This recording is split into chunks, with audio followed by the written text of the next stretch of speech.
அதுக்கும் ரொம்ப வக்கீல் படிச்சிருக்காரு நினைக்கிறேன். வக்கீல் போல நல்ல ஆராய்ச்சின்னு பேர் சொன்னாரு. அப்புறம் நான் ரொம்ப நேரம் எடுத்துட்டேன், நிறைய கேள்வி நானே கேட்டேன், நல்லா மன்னிக்கணும். கடைசியா ஒரே ஒரு கேள்வி, அதுக்கு அதுவும் நிறைய பேர் அதுல டவுட்ஸ் கிளப்பினாங்க. என்னன்னா இந்து மதத்துல ராமர் கிருஷ்ணர் முருகன் சொல்றோம், எங்களுக்கு எல்லாம் ஒரு உருவம் இருக்கு. ஆனா அது ஒரு கோவில், அந்த உருவம் வீட்டுல எல்லாம் உருவம் கிடையாது, பொம்மை கிடையாது. சோ அது ஒரு கல்லுல படிச்சு ஒரு கோவில் வச்சு கர்ப்பூருக்கு வேலை பண்ணி ஒரு பெரிய இது பண்ணி அங்க கோவிலுக்கு போறோம் நாங்க. அதே போல கிறிஸ்டியன்ஸ் கூட சர்ச்சின்னு பண்ணி அங்க இயேசு கிறிஸ்து போட்டு ஒரு ஃபார்மேஷன் பண்றாங்க. அந்த ஃபார்மேட் மேல அவங்க கோவில் சர்ச்சுக்கு போறாங்க. நாங்க கோவில் இருக்கிறதுனால இந்த உருவமே இருக்கிறதுனால முருகன் சிவன் இருக்கிறதுனால கோவிலுக்கு போறோம். ஆனா உங்க இதுல என்னன்னா கடவுளுக்கு உருவமே இல்லைன்னு சொல்லிட்டீங்க. நான் கூட சில மாஸ்க்கு போயிருக்கேன், வெறுமாதான் இருக்காங்க, எதுவுமே இல்ல. அது அப்படி இருக்கும்போது அவங்க வீட்லயே கொண்டாடலாமே. இவர் மாஸ்கினுடைய தத்துவம் என்ன? அழகான கேள்வி கேட்டிருக்காங்க. கேள்விக்கு முன்னாடி நம்மளை பத்தி நம்ம வக்கீல்லாம் படிக்க கிடையாது, படிக்கவே இல்லைனா அவர் படிக்காத ஆள் தான். அவனுக்குதான் 4ஆம் கிளாஸ் தாண்டாத ஆளு, படிச்சது இல்லை, வக்கீல் படிக்கவும் இல்லை, வந்தபடி படிக்கல. இப்ப அவங்க கேள்வி என்னன்னா, மற்ற மற்ற மதங்கள்ல எல்லாம் கோயில்கள்ல உருவங்கள் வச்சிருக்கிறாங்க, முருகன் கிருஷ்ணர் விநாயகர் இயேசுன்னு வச்சிருக்கிறாங்க. இப்ப இஸ்லாத்துல அது இல்ல. அது இல்லங்கும் போது பள்ளிவாசல் வீட்டுல இருந்ததானே எதையாவது ஒண்ணு வச்சு வணங்குறதா இருந்தா தான் என்ன செய்யணும், அது ஒரு வழிபாட்டு தலம்னு வேணும். மாஸ்குடைய தத்துவம் என்ன அப்படின்னு கேட்கிறாங்க. இஸ்லாத்தை பொறுத்த வரைக்கும் எங்க வேண்டாலும் தொழுகை நடத்தலாம்.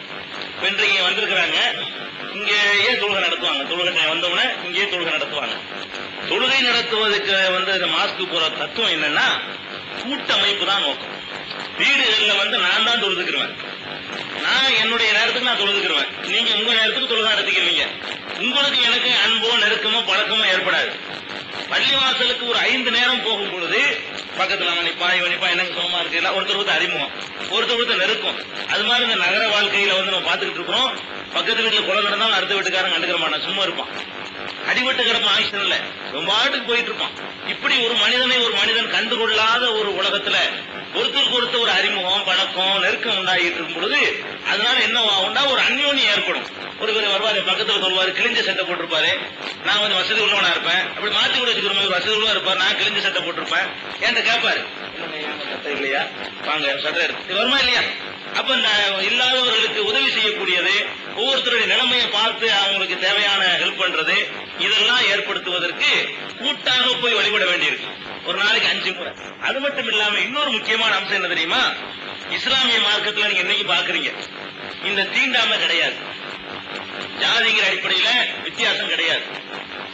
யாரும் யாரோடையும் ஒன்னாவே சேர்ந்திருப்பாங்க, ஒன்னாவே சாப்பிடுவாங்க, சம்பந்தம் பண்ணிக்கிடுவாங்க, கொடுக்கல் வாங்கல் பண்ணிக்கிடுவாங்க. பள்ளிவாசல்ல போய் ஒன்னாவே நின்று என்ன செய்வாங்க, தொழுகை நடத்துவாங்க. யார் முந்தி போறாரு அவர் தான் முதல் வரிசையில் நிற்பாரு, யார் லேட்டா வர்றாங்களோ அவங்க கடைசியா நிற்பாங்க. ஜனாதிபதி முஸ்லிமா இருந்து அவர் வந்தா கூட அவர் கடைசியா நிக்கணும். இது இன்னைக்கு வரைக்கும் நீங்க பாத்துட்டு இருக்கீங்க பள்ளிவாசல்ல, சர்வசாதாரணமாக பள்ளிவாசல்ல இது நடந்துகிட்டு இருக்கு. இது எதனால சாத்தியமாச்சு தெரியுமா? இது சாத்தியமானது இந்த பள்ளிவாசல்ல போய் அவங்க தோளோட தோல் உரசி 5 தடவை நிக்க வைக்கிற பாருங்க, அதுதான்.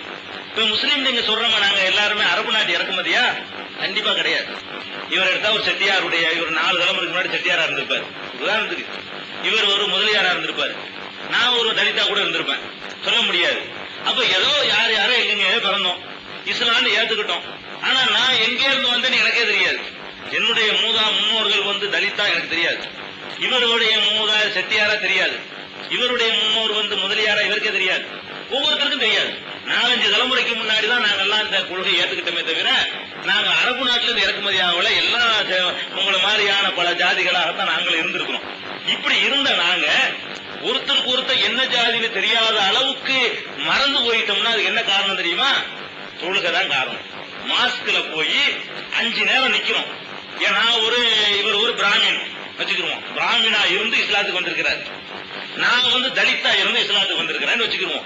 2 பேரும் பக்கத்துல நிற்போம். முதல் நாளைக்கு இவருக்கு ஒரு மாதிரியா இருக்கும், நம்ம கிட்ட நிக்கிறானே, லேசா ஒரு உறுத்தல் வரும். அடுத்த வேலைக்கு மறுபடியும் போய் நிற்பேன், அதுல ஒரு 10% இன்னும் கொஞ்சம் குறையும், 90% தான் நெருப்பு இருக்கும். மறுபடியும் போய் நிற்பேன், 80 ஆகும். மறுபடியும் போய் நிற்பேன் ஒரு பக்கத்திலேயே 70 ஆகும். இன்னும் மறுபடியும் நிற்பேன், 60 ஆகும். திருப்பி அவரோட ஒட்டி நின்று அவர் என்ன செய்வாரு, நம்ம எல்லாம் பார்க்க கூடாது, யாரு பக்கத்துல நிக்கிறான்னு தெரியாது. இப்ப இந்த நிலைமை நம்ம பக்கத்துல நிற்பவர் யாருன்னு தெரியாதுங்க. நாங்க அப்படிதான் நீங்க தொழுகை நடத்திக்கிட்டு இருக்கோம். காலைல தொழுகையில நீங்க சுகு தொழுகையா உங்களுக்கு வலது பக்கம் யாருன்னா தெரியாது, இடது பக்கம் யார் தெரியாது. நாங்க பாட்டு நிற்போம். எங்களுக்கு பக்கத்துல நிக்கிறவன் யாருன்னு கவனிக்காத அளவுக்கு நாங்க மாறிடுறோம் பாருங்க. நிக்கிறவன் வந்து வசதி உள்ளவனா, ஏழையா, கருப்பா உள்ளவனா, வெள்ளக்காரனா, அதை பத்தி எங்களுக்கு ஒண்ணுமே தெரியாது.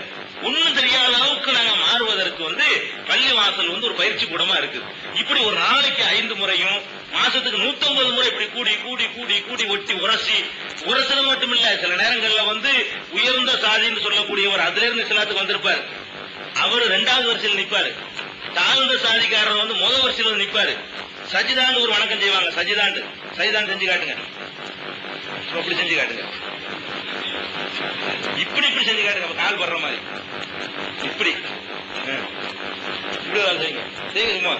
சைதா செய்யும் பொழுதுங்க பாருங்க, ஒருவருடைய காலில் ஒருத்தர் தலை கூட போடும். இப்படி ஒரு வணக்கம் கடவுளுக்காக வேண்டி இவர் காலில் ஒரு தலை போடுது இல்லையா.